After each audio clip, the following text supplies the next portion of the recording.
सरकार ने SIM card बेचने वालों पर सख्ती बढ़ा दी है। थोक में सिम कार्ड बेचने के लिए सिम डीलरों का पुलिस वेरिफिकेशन अनिवार्य कर दिया गया है। सरकार के इस कदम से फर्जी सिम कार्ड की बिक्री और एक ही नाम या आईडी पर कई सारे सिम कार्ड की बिक्री पर रोक लगेगी। इससे स्पैमिंग में भी कमी देखने को मिल सकती है। खबर पर डिटेल्स के साथ जुड़ रहे हैं जी मीडिया संवाददाता तरुण शर्मा। बताइए तरुण, क्या डिटेल्स हैं इस पूरी खबर की? देखिए, मई के अंदर सरकार ने एक पूरा प्लान तैयार किया था कि किस तरीके से जो फर्जी नामों पे सिम कार्ड इश्यूज होते हैं उस पे कैसे रोक लगाई जाए।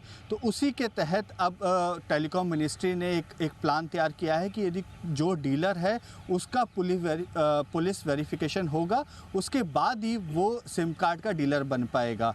पहली चीज़। दूसरी चीज़, जो बल्क में जो सिम खरीदे जाते थे उस पर पूरी तरीके से रोक लगा दी है।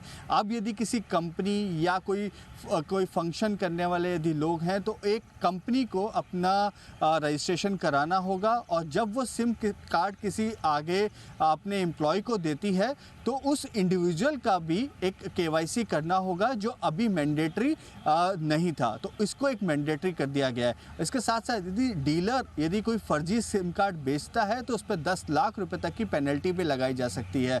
ये एक प्रोविज़न यहाँ पे टेलीकॉम मिनिस्ट्री ने कर दिया है। तो इससे जो सरकार है वो उसका ये मानना है कि जो फर्जी सिम कार्ड का जो एक गौरव धंधा पूरे देश भर में चल रहा था उस पर एक लगाम लग सकेगी, और केवल वो लोग ही बिजनेस में रहेंगे जो लोग सीरियस हैं, जो सही तरीके से काम कर रहे हैं, सही तरीके से सिम का इशू कर रहे हैं, वो लोग ही इस बिज़नेस में रह पाएंगे। क्योंकि जो प्रोविज़न्स हैं वो काफ़ी स्ट्रिक्ट कर दिए हैं टेलीकॉम मिनिस्ट्री की तरफ से।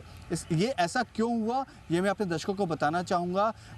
कोई भी स्कैम यदि देश के अंदर होता है तो उसमें सब शुरुआत जो होती है वो टेलीकॉम से ही होती है। चाहे वो जीएसटी का फ्रॉड हो, चाहे व्हाट्सएप मैसेजेस के थ्रू जो लिंक भेजे जाते हैं, उन सभी पे फर्जी सिम कार्ड इशू कराया जाता है। जिस एक सिंपल एग्जांपल के तौर पे अपने दर्शकों को बताना चाहूँगा, यदि आप जीएसटी का जो फ्रॉड था उसमें यह था कि आप जीएसटी रजिस्ट्रेशन करा रहे हैं तो एक ओटीपी आता है, और ओटीपी जो है वो आपके फ़ोन नंबर पे आता है। तो जब आपका फ़ोन नंबर ही फर्जी है तो जीएसटी रजिस्ट्रेशन, कंपनी का रजिस्ट्रेशन करा पाना काफ़ी आसान हो जाता है। तो यदि आपकी सिम फर्जी नहीं होगी, प्रॉपर आपने केवाईसी कराया होगा, डीलर ने भी आपसे प्रॉपर डॉक्यूमेंटेशन कराए होंगे, और धीरे धीरे डिजिटल केवाईसी ही आने वाले समय में होगा। अभी 90% के आसपास जो है वो डिजिटल केवाईसी ही देश में हो रहा है। इसको 100% लाने का प्लान है अगले महीने तक।